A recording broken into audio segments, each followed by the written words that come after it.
السلام علیکم، کیسے ہیں آپ لوگ؟ امید کرتی ہوں آپ سب لوگ خیریت سے ہوں گے، خوش باش ہوں گے۔ ہاں جی جناب، آج ہم آپ کے لیے جانثار ناول کی قسط نمبر 2 کا پارٹ 1 لے کر حاضر ہوئے ہیں۔ 350 لائک اور 120 کمنٹ کا ٹارگیٹ پورا کریں۔ نیکسٹ ایپیسوڈ ٹارگیٹ پورا ہونے کے بعد آئے گی۔ دیکھیے قریب 1 سے 2 مہینے ہو گئے میں ٹارگیٹ نہیں دے رہی تھی، اور کیونکہ میں بھی اتنی ایکٹیو نہیں تھی اور میری آڈینس بھی ایکٹیو نہیں تھی، تو میں ٹارگیٹ نہیں دے رہی تھی، لیکن اب انشاءاللہ میں ہو جاؤں گی۔ ابھی 2-3 دن ایپیسوڈ کیوں نہیں آئے یہ میں پوسٹ لگا کر بتا چکی تھی۔ ہاں، بس پلیز میرے گھر والوں کے لیے، میرے اپنے گھر والوں کے لیے، سب کے لیے دعا کریں، اور اللہ بس سب کو اپنے سامان میں رکھے، سب کے لیے خیر کے معاملے کرے۔ چلیں بڑھتے ہیں آج کی ایپیسوڈ کی طرف۔ فاروقی صاحب کے گھر سے نکل کر عباس اپنے گھر کی طرف جا رہا تھا۔ راستے بھر اس کے ذہن میں فاروقی صاحب کی کہی ہوئی باتیں گردش کر رہی تھی۔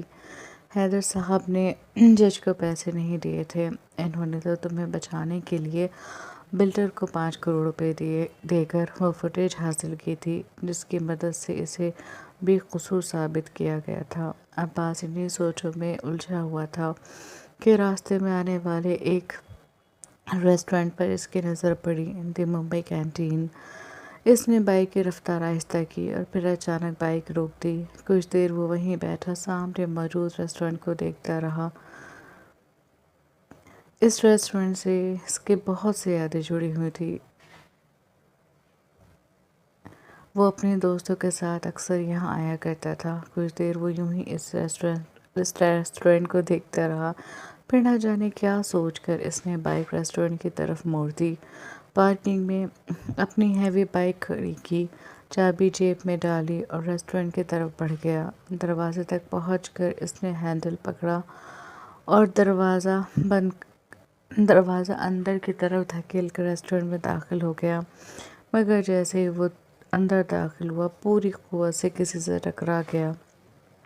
اوہ!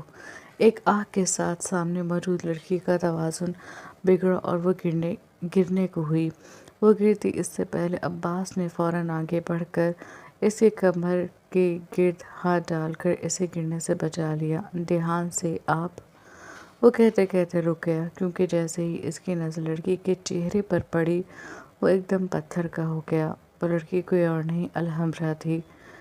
وہ یہاں پر کسی سے ملنے آئی تھی اور اب اسے ملنے کے بعد اپنے آفس جا رہی تھی۔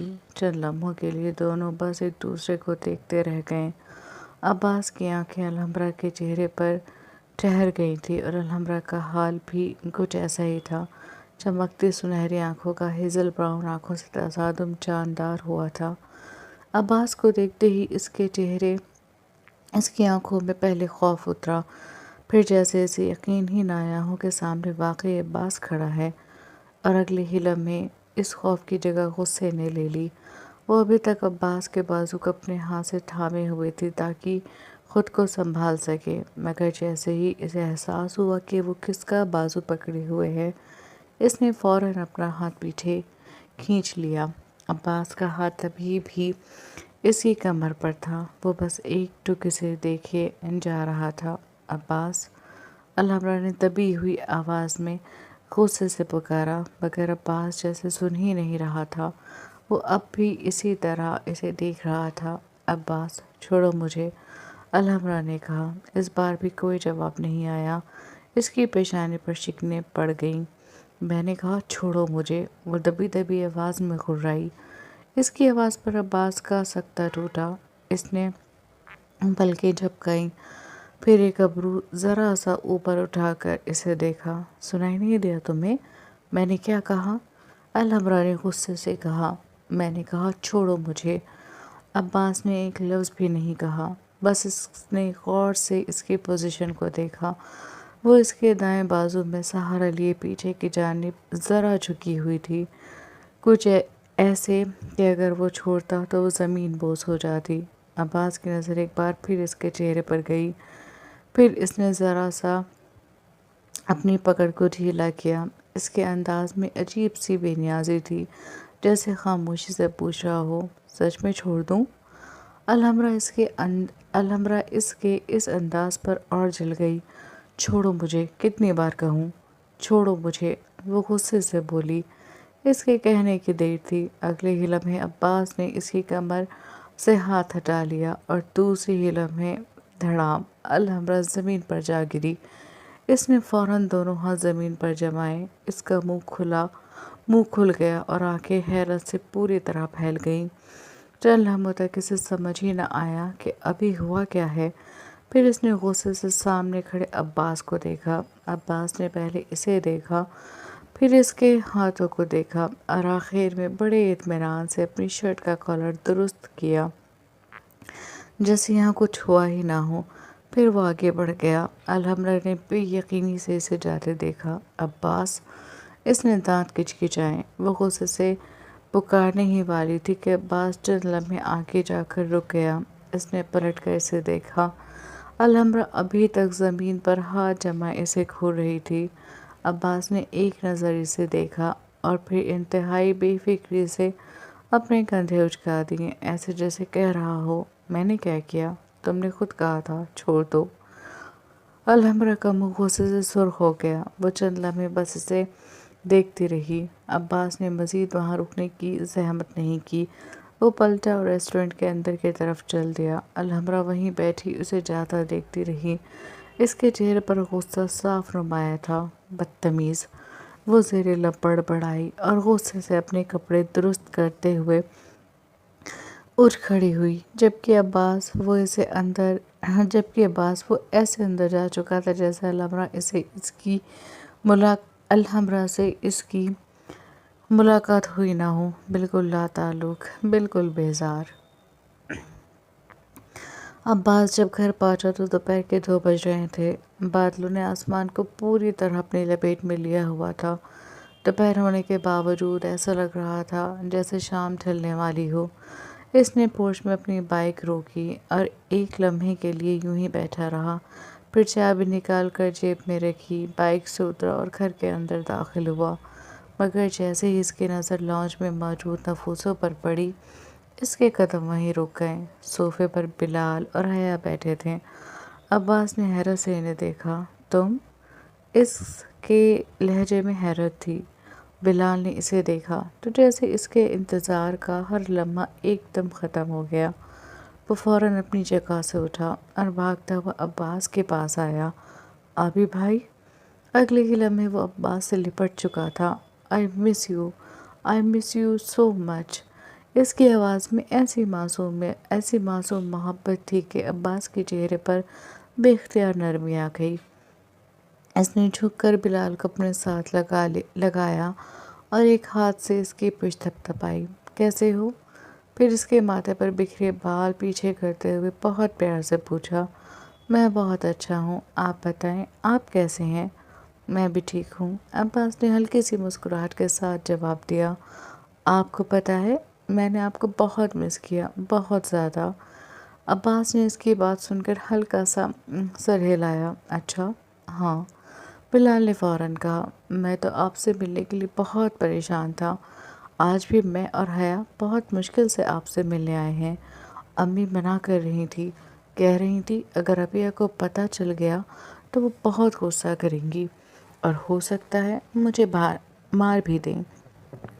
عباس کی مسکراہٹ ایک لمحے میں غائب ہو گئی۔ ابیہ، الحمرا، صرف نام کا خیال آیا اور اس کے ذہن میں چند گھنٹوں پہلے کا منظر ایک دم تازہ ہو گیا۔ ریسٹورنٹ کا دروازہ، اس سے ٹکراتی ہوئی الحمرا، اسے سنبھالتا ہوا اس کا ہاتھ اور پھر اس کے غصے سے بھری آواز، چھوڑو مجھے۔ عباس کی بھویں ذرا سے سکڑیں۔ اس نے بیزاری سے سر جھٹکا، جیسے کسی غیر ضروری خیال کو ذہن سے نکال رہا ہو۔ پھر بلال کی طرف دیکھا۔ اور تم پھر بھی آ گئے؟ ہاں، بلال نے فخر سے کہا۔ میں نے اور حیا نے سوچ لیا تھا کہ آج تو آپ سے مل کر ہی جائیں گے۔ ہم دونوں نے آپ کو بہت مس کیا ہے۔ اس نے حیا کی طرف اشارہ کیا۔ حیا اسے کافی سال بڑی تھی، لیکن وہ اسے آپی یا باجی کہنے کی فارمیلٹی میں نہیں پڑتا تھا۔ عباس کی نگاہ حیا پر گئی۔ وہ خاموش بیٹھی اپنی انگلیاں آپس میں الجھا رہی تھی۔ عباس نے اسے چند لمحے غور سے دیکھا۔ وقت واقعی بہت تیزی سے گزر گیا تھا۔ 3 سال پہلے کی وہ چھوٹی سی لڑکی اب خاصی بڑی ہو گئی تھی۔ کیسی ہو حیا؟ وہ بلال کے کندھوں پر ہاتھ رکھے صوفے کی طرف بڑھتے ہوئے بولا۔ میں ٹھیک ہوں عابی بھائی، آپ کیسے ہیں؟ حیا نے ہلکی سی مسکراہٹ کے ساتھ صوفے سے اٹھتے ہوئے پوچھا۔ بالکل ٹھیک، عباس نے اسے دوبارہ بیٹھنے کا اشارہ کرتے ہوئے جواب دیا اور بلال کے ساتھ صوفے پر بیٹھ گیا۔ تم لوگ کب آئے تھے؟ تقریباً 1 گھنٹہ ہونے والا ہے، بلال نے اپنی کلائی پر بندھی گھڑی میں ٹائم دیکھتے ہوئے کہا، جو الحمرا نے بلال کو اس کی سالگرہ پر دی تھی۔ 1 گھنٹے سے میرا انتظار کر رہے ہو؟ اس نے پوچھا۔ جی، بلال نے ایسے جواب دیا جیسے اس میں حیرت کی کوئی بات ہی نہ ہو۔ کیوں؟ کیونکہ آگے آپ سے ملنے کا موقع پتہ نہیں کب ملے اور ہم مزید انتظار نہیں کر سکتے تھے۔ دادی بتا چکی تھی کہ آپ تھوڑی دیر میں آ جائیں گے، تو ہم نے سوچا آج آپ سے مل کر ہی جائیں گے، اس نے بڑی محبت سے کہا۔ عباس چند لمحے اسے دیکھتا رہا، پھر اس کے ہونٹوں پر ہلکی سی مسکراہٹ آئی۔ اس نے ہاتھ بڑھایا اور بلال کے بالوں کو ویسے ہی بگاڑ دیا جیسے پہلے کیا کرتا تھا۔ بڑے ہو گئے ہو، اس نے کہا، لیکن آپ کے لیے تو ابھی بھی چھوٹا ہوں۔ بلال نے فوراً بال سنوارتے ہوئے کہا، یہ بات تو ٹھیک ہے۔ پھر اس کی نظر رفعت بیگم پر پڑی۔ آپ نے انہیں کچھ کھلایا؟ ہاں، رفعت بیگم مسکرا کر بولی، لیکن اگر تم کہو تو میں اور کچھ بھی لے آتی ہوں۔ بلال نے فوراً موقع سے فائدہ اٹھایا۔ جی دادی، میرے لیے مکین اور فرائی کر دیں۔ میرے لیے مکین اور فرائی کر دیں۔ پہلے آپ کم لے کر آئی تھی، میرا پیٹ نہیں بھرا۔ حیا نے فوراً اسے گھورا۔ بلال؟ مگر بلال نے اس کی طرف دیکھا تک نہیں۔ اور دادی؟ اس نے پورے اطمینان سے اپنی بات مکمل کی۔ کیچپ اور میونیز زیادہ لے کر آنا، پہلے آپ نے کنجوسی کر دی تھی۔ رفعت بیگم ہنس پڑی۔ اچھا بیٹا، لے آتی ہوں۔ وہ اپنی جگہ سے اٹھ کر کچن کی طرف چلی گئیں۔ کچھ ہی دیر بعد رفعت بیگم مکین تل کر لے آئیں، ساتھ میں سوڈا کے کین بھی تھے۔ بلال نے پلیٹ اپنی طرف کھینچی اور فوراً کھانے میں مصروف ہو گیا۔ کھاتے ہوئے مسلسل اس سے باتیں کر رہا تھا۔ عباس اسے دیکھ کر خاموشی سے مسکراتا رہا۔ کئی دن بعد گھر میں بیٹھ کر کسی کی بے فکری سے بھری باتیں سننا عجیب سا سکون دے رہا تھا۔ آبی؟ اب آپ واپس نہیں جائیں گے نا؟ سوال سادہ تھا، مگر عباس کی مسکراہٹ ایک لمحے میں معدوم پڑ گئی۔ اس نے بلال کو غور سے دیکھا، پھر آہستہ سے نفی میں سر ہلا دیا۔ نہیں، اس نے جواب دیا۔ اب آپ یہیں رہیں گے؟ ہاں، بس اتنا کہنا تھا کہ بلال کا چہرہ کھل اٹھا۔ تو پھر اب آپ میرے ساتھ کرکٹ بھی کھیلیں گے؟ اس نے پوچھا۔ پتہ نہیں، عباس نے جواب دیا۔ آبی پلیز، آپ کو پتہ ہے میں اب ہر بار ہار جاتا ہوں۔ سب میرا بہت مذاق بناتے ہیں، لیکن میں نے پچھلے ہفتے سب کو چیلنج کیا تھا کہ اب میرے آبی آ گئے ہیں، وہ میری ٹیم میں ہوں گے اور میں ہمیشہ جیتوں گا۔ اس نے عباس کے بازو پر ہاتھ رکھ کر کہا۔ عباس چند لمحے سے دیکھتا رہا۔ اس کی آنکھوں میں اتنا یقین تھا کہ عباس اس کا دل نہیں توڑ سکا۔ ٹھیک ہے، بلال کے چہرے پر فوراً خوشی پھیل گئی۔ سچ؟ دیکھتے ہیں۔ یس، بلال خوشی سے اچھل پڑا۔ حیا بے اختیار مسکرا دی۔ عباس نے اسے دیکھا تو ہلکی سی مسکراہٹ اس کے ہونٹوں پر بھی آ گئی، مگر اگلے ہی لمحے بلال نے بڑی سادگی سے کہا، پھر ابھی بھی ہمارے ساتھ کھیلیں گی نا؟ عباس کی مسکراہٹ لمحے بھر میں غائب ہو گئی، ماتھے پر ہلکی سی شکن نمودار ہوئی۔ کون؟ اسے لگا شاید وہ حیا کی بات کر رہا ہے۔ بلال نے حیرت سے اسے دیکھا۔ اپیا، ہنی، اس نے جواب دیا۔ ماحول میں ایک دم خاموشی چھا گئی۔ عباس نے بے نیازی سے سوڈے کا کین اٹھایا۔ نہیں، پھر اسے کھولتا ہوا اسی بے نیازی سے بولا، بس ایک لفظ۔ حیا کی نظر فوراً اس کے چہرے پر اٹھ گئی۔ اس نے دیکھا تھا وہ معمولی سی سختی، وہ لمحاتی تبدیلی، وہ بیزاری جسے عباس نے فوراً چھپا لیا تھا۔ رفعت بیگم نے بھی اسے محسوس کیا، مگر کچھ نہیں کہا۔ بلال کو تو جیسے کچھ خبر ہی نہیں تھی۔ وہ مزے سے مکین کھاتا رہا۔ اپیا تو کہتی ہے مجھے اچھا کرکٹ کھیلنا نہیں آتا، وہ مجھے سکھائیں گی، میرے ساتھ کھیلا کریں گی۔ اس نے جواب دیا۔ بلال بس کرو، ہم یہاں آبی بھائی سے ملنے آئے ہیں، تمہاری کرکٹ کی باتیں کرنے نہیں۔ حیا نے فوراً اسے ٹوکا اور عباس کو دیکھنے لگی۔ اسے دیکھتے ہوئے حیا کو اپنی حیرت چھپانی مشکل ہو رہی تھی۔ وہ پہلے سے زیادہ خوبصورت اور زیادہ پیارا ہو گیا تھا۔ حیا کی بات پر عباس نے مسکرا کر اسے دیکھا، پھر وہ دونوں تھوڑی دیر اور وہاں بیٹھ کر اس سے تھوڑی سی گپ شپ کر کے اپنے گھر آ گئے۔ گھر آتے ہی حیا اور بلال نے شاہد اور ممتاز صاحب سے عباس کی تعریفوں میں آسمان اور زمین ایک کر دی تھی۔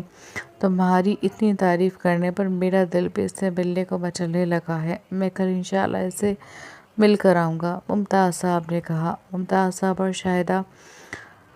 شاہدہ بیگم اپنے کسی رشتہ دار کے یہاں عیادت کے لیے چلے گئے تھے، اس لیے ممتاز صاحب ان دونوں کے ساتھ عباس سے ملنے نہیں جا پائے تھے۔ جب آپ جائیں گے میں بھی آپ کے ساتھ چلوں گا دادو، بلال نے چہکتے ہوئے کہا۔ ٹھیک ہے، چلنا، انہوں نے اس کی پشت پر پیار سے ہاتھ پھیرتے ہوئے کہا۔ رات گہری ہو چکی تھی۔ عباس اپنے کمرے میں اندھیرا کیے راکنگ چیئر پر بیٹھا تھا۔ کمرے میں صرف میوزک پلیئر کی مدھم سی روشنی تھی، باقی ہر طرف اندھیرا پھیلا ہوا تھا۔ میوزک پلیئر پر گانا چل رہا تھا۔ میں نے دل سے کہا، ڈھونڈ لانا خوشی، نہ سمجھ لایا غم، تو یہ غم ہی سہی۔ عباس کی آنکھیں بند تھیں، سر کرسی کی پشت سے ٹکا ہوا تھا اور راکنگ چیئر ہلکی ہلکی رفتار سے آگے پیچھے ہو رہی تھی۔ وہ خاموشی سے گانا سن رہا تھا۔ اس کے چہرے پر عجیب سی تھکن تھی۔ پچھلے کئی دنوں میں جو کچھ ہوا تھا وہ سب کہیں نہ کہیں ذہن کے کسی کونے میں موجود تھا، مگر اس وقت وہ کسی چیز کے بارے میں سوچنا نہیں چاہتا تھا، بس گانا سننا چاہتا تھا۔ آواز نہ اتنی تیز تھی کہ گھر بھر میں پھیل جائے، نہ اتنی دھیمی کہ صرف اسے سنائی دے، بس اتنی کہ آس پاس تک پہنچ سکے۔ کبھی اس کی بھویں ذرا سی سکڑ جاتی، کبھی جبڑے پھٹ جاتے اور کبھی وہ ایک گہرا سانس لے کر پھر ہوا کے سپرد کرتا، ایسے جیسے گانے کی آواز میں اپنے ذہن کا شور دبانے کی کوشش کر رہا ہو۔ دوسرے گھر میں الحمرا بستر پر بیٹھی حیا اور بلال کو پڑھا رہی تھی۔ یہ سوال دوبارہ دیکھو، تم نے یہاں غلطی کی ہے، وہ بلال کی کاپی اتنی اپنی طرف کھینچ کر اسے سمجھا رہی تھی کہ گانے کی آواز اس کے کانوں سے ٹکرائی۔ اس کا ہاتھ رک گیا، صرف ایک لمحے کے لیے۔ اس کی نظر بے اختیار سامنے والی کھڑکی کی طرف اٹھی۔ عباس کا کمرہ، گانے کی آواز وہیں سے آ رہی تھی۔ الحمرا نے چند لمحے سامنے دیکھا، پھر اسے اپنی اس حرکت پر ہی غصہ آ گیا۔ اس نے سر جھٹکا اور دوبارہ بلال کی کاپی پر نظر جما دی۔ یہاں دھیان دو۔ اس کا لہجہ پہلے سے کچھ زیادہ سخت تھا۔ حیا نے اسے دیکھا، پھر بلال کو۔ بلال نے بھی حیا کی طرف دیکھا۔ دونوں نے ایک دوسرے کو عجیب سی نظروں سے دیکھا، پھر دونوں کی نظریں ایک ساتھ سامنے عباس کے کمرے کی طرف اٹھی۔ گانا اب بھی چل رہا تھا۔ بیچارہ کہاں جانتا ہے، خلش ہے یہ کیا خلا ہے، شہر بھر کی خوشی سے یہ درد میرا بھلا ہے۔ دونوں نے پھر الحمرا کو دیکھا۔ الحمرا نے فوراً دونوں کی نظریں پکڑ لیں۔ اس کے پیشانے پر بل پڑ گئے۔ کیا ہے؟ مجھے کیا دیکھ رہے ہو؟ کاپی دیکھو، پڑھائی پر دھیان دو، وہ جھنجھلا کر بولی۔ اس نے سختی سے کہا۔ حیا نے فوراً نظریں کاپی پر گاڑ لیں۔ بلال نے بھی جلدی سے پین اٹھا لیا۔ جی، دونوں نے ایک ساتھ کہا۔ الحمرا نے ایک لمبی سانس لی اور دوبارہ سمجھانے لگی۔ اب یہاں یہ والا اسٹیپ آئے گا۔ گانے کی آواز پھر بھی مسلسل آ رہی تھی۔ کبھی ہے عشق کا اجالا، کبھی ہے موت کا اندھیرا، بتاؤ کون بیس ہوگا، میں جوگی بنوں یا لٹیرا، کئی چہرے ہیں اس دل کے، نہ جانے کون سا میرا۔ اس نے دانت بھینچ لیے۔ چند لمحوں بعد بے اختیار اس کی نظر پھر سامنے جانے لگی، مگر اس بار اس نے خود کو روک لیا۔ اسے اس آواز سے کوئی سروکار نہیں تھا، اور یہ کون سا پہلی بار تھا؟ وہ تو یوں ہی گانے سنا کرتا تھا۔ فرق اتنا تھا اب کھڑکیاں دروازے بند تھیں، لیکن پاس ہونے کی وجہ سے اس کے کمرے میں صاف آواز آ رہی تھی۔ بہت شوق ہے گانے سننے کا، لیکن پوری دنیا کو سنانا ضروری ہے کیا؟ وہ زیر لب بڑبڑائی۔ حیا نے فوراً سر اٹھایا۔ الحمرا نے اسے دیکھ لیا۔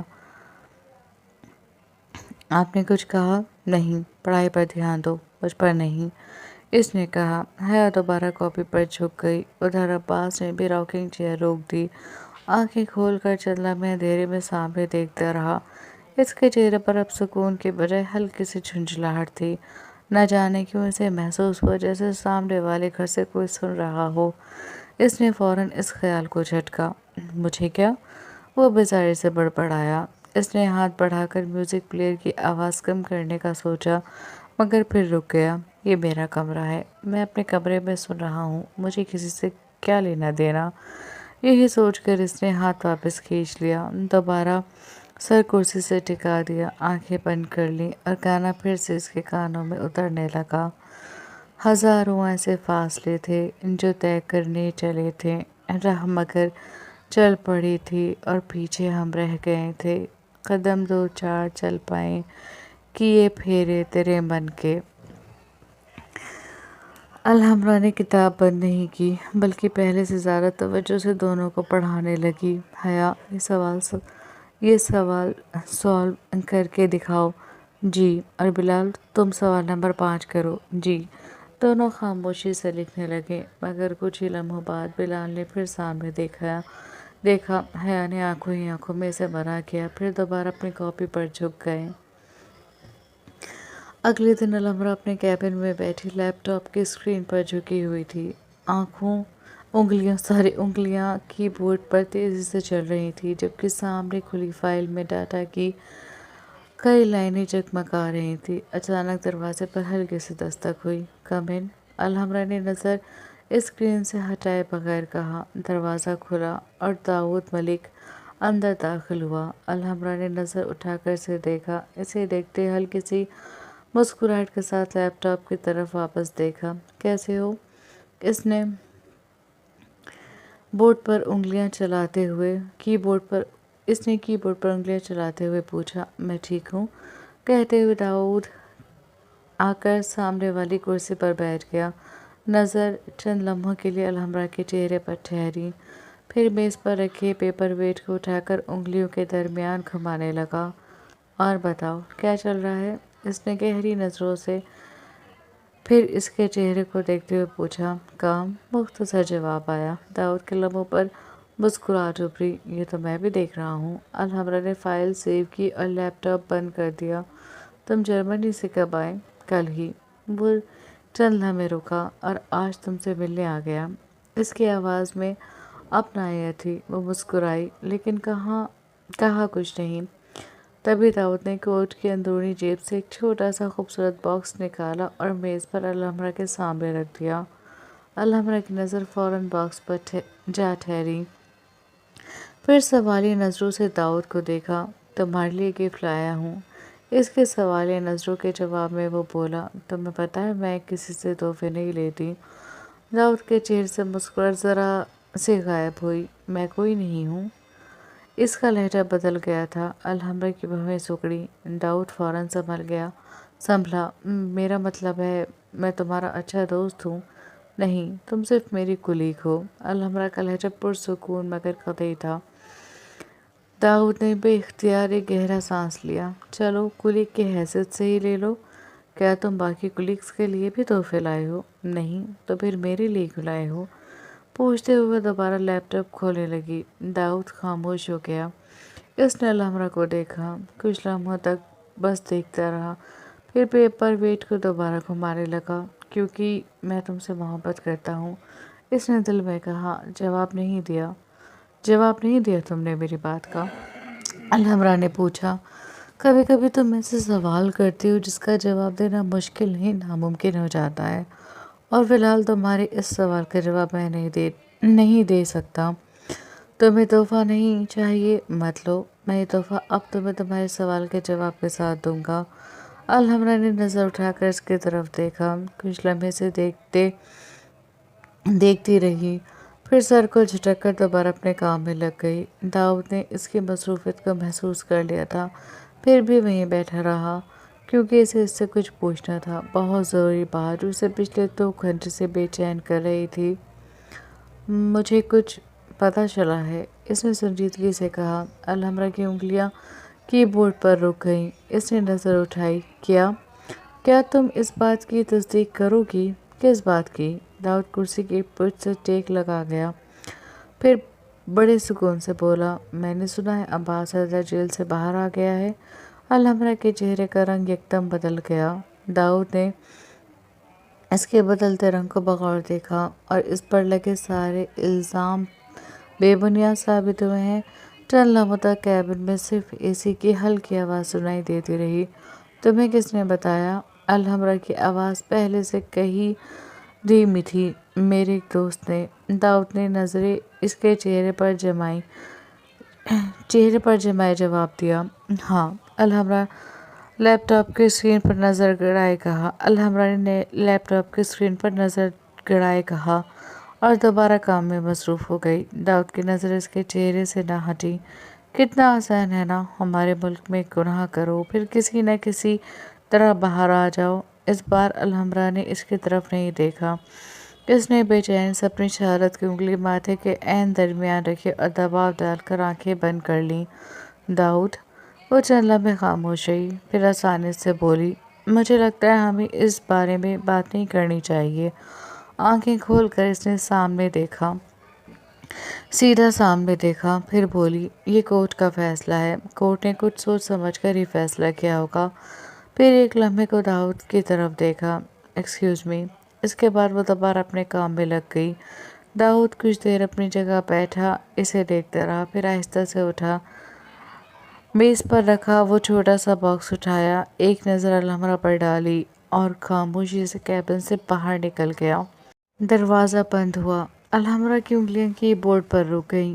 اس نے اپنا وجود ڈھیلا چھوڑ کر کرسی کی پشت کے حوالے کر دیا، سر پیچھے ٹکایا، آنکھیں بند کر لیں۔ ایک نام ذہن میں پھر سے گونجا، عباس حیدر، وہ شخص جس کا نام سننے کی وہ روادار بھی نہیں تھی۔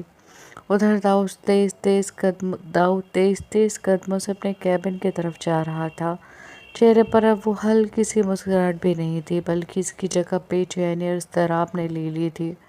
عباس حیدر کا جیل سے واپس آنا اس کے لیے اچھا نہیں تھا۔ عباس صرف واپس نہیں آیا تھا، وہ بے قصور ثابت ہو کر واپس آیا تھا۔ اب اسے بے قصور کیسے بھی ثابت کیا گیا ہو، اور ایسے لوگ اکثر پہلے سے زیادہ خطرناک ہوتے ہیں، کیونکہ اب ان کے پاس کھونے کو کچھ نہیں ہوتا۔ اور اس کو یہ بات سب سے زیادہ پریشان کر رہی تھی کہ اگر الحمرا نے اس کی بے گناہی کا یقین کر لیا تو؟ نہیں، وہ اس سے آگے سوچ بھی نہیں سکتا تھا۔ اس نے تیزی سے اپنے کیبن کی طرف قدم بڑھائے اور دروازہ کھول کر کیبن میں داخل ہوا اور ریوالونگ چیئر پر بیٹھ کر ٹائی ڈھیلی کی اور کرسی کی پشت سے ٹیک لگا کر 2 انگلیاں اور انگوٹھوں کی مدد سے اپنی پیشانی کو مسلنے لگا۔ رات کا وقت تھا۔ ڈائننگ ٹیبل پر 3 افراد خاموشی سے کھانا کھا رہے تھے۔ حیدر صاحب اپنی پلیٹ میں موجود کھانے کی طرف متوجہ تھے۔ رفعت بیگم کبھی عباس کی پلیٹ دیکھتی اور کبھی خاموشی سے اس کے لیے سالن بڑھا دیتی۔ عباس بھی خاموش تھا، ایک ہاتھ میں چمچ تھا اور دوسرا میز کے کنارے پر رکھا ہوا تھا۔ اچانک حیدر صاحب کی آواز خاموشی میں ابھری، تم فاروقی کے پاس گئے تھے؟ عباس کے ہاتھ رک گئے، چمچ پلیٹ کے اوپر ہی ٹھہر گیا۔ اس نے آہستہ سے چمچ پلیٹ میں رکھا اور نظر اٹھا کر اپنے سامنے بیٹھے اپنے پاپا کو دیکھا۔ حیدر صاحب کے لہجے میں سوال تھا، مگر نگاہوں میں اس سوال سے کہیں زیادہ کچھ تھا۔ عباس نے چند لمحے انہیں دیکھا۔ کیوں؟ میں انکل کے پاس نہیں جا سکتا؟ حیدر صاحب ذرا سے چونکے۔ عباس کی آواز پرسکون تھی، مگر اس میں سنجیدگی صاف محسوس ہو رہی تھی۔ میں نے ایسا کب کہا؟ حیدر صاحب فوراً بولے، پھر ایک لمحے کو رک کر انہوں نے نظریں جھکا لی۔ عباس ہلکا سا مسکرایا، آپ نے ایسا کہا نہیں، اس نے کرسی کی پشت سے ٹیک لگاتے ہوئے کہا، لیکن آپ چاہتے ضرور تھے کہ میں ان سے نہ ملوں۔ حیدر صاحب نے نظر اٹھا کر اسے دیکھا۔ عباس کی نظریں ان کے چہرے پر جمی ہوئی تھی۔ حیدر صاحب کی آنکھوں میں سوال ابھرا، تبھی تو میرے اتنے فون کرنے کے باوجود وہ مجھ سے ملنے کے لیے تیار نہیں تھے۔ ان کی آنکھوں میں سوال دیکھ کر عباس نے بات مکمل کی۔ رفعت بیگم نے بھی خاموشی سے دونوں باپ بیٹے کو دیکھا۔ عباس نے پانی کا گلاس اٹھایا، ایک گھونٹ لیا اور اسے واپس میز پر رکھ دیا۔ لیکن میں اچانک ان کے گھر چلا گیا، ملاقات بھی ہو گئی اور جو جاننا چاہتا تھا وہ بھی معلوم ہو گیا۔ اس کے انداز میں ہلکی سی بیزاری آئی۔ عباس تم؟ حیدر صاحب نے بے بسی سے کچھ کہنا چاہا۔ آپ کو فکر کرنے کی ضرورت نہیں ہے پاپا، میں نے کوئی تماشا نہیں کیا، بس حقیقت جاننے گیا تھا، عباس نے ان کی بات مکمل ہونے سے پہلے کہہ دیا۔ حیدر صاحب نے ایک گہری سانس لی۔ چند لمحوں وہ اپنے بیٹے کو دیکھتے رہے۔ وہی بیٹا جسے کچھ عرصے پہلے تک وہ ہر مصیبت سے بچانے کے لیے خود آگے کھڑے ہو جاتے تھے، مگر آج وہ لڑکا ان کے سامنے نہیں تھا، کچھ بدل گیا تھا، کافی کچھ۔ گڑے مردے اکھاڑنے سے کیا ملے گا عباس؟ حیدر صاحب نے آہستہ سے پوچھا۔ عباس کی نظر ان پر اٹھی۔ جو ہو گیا اسے وہیں چھوڑ دو، اب آگے بڑھو۔ کچھ لمحے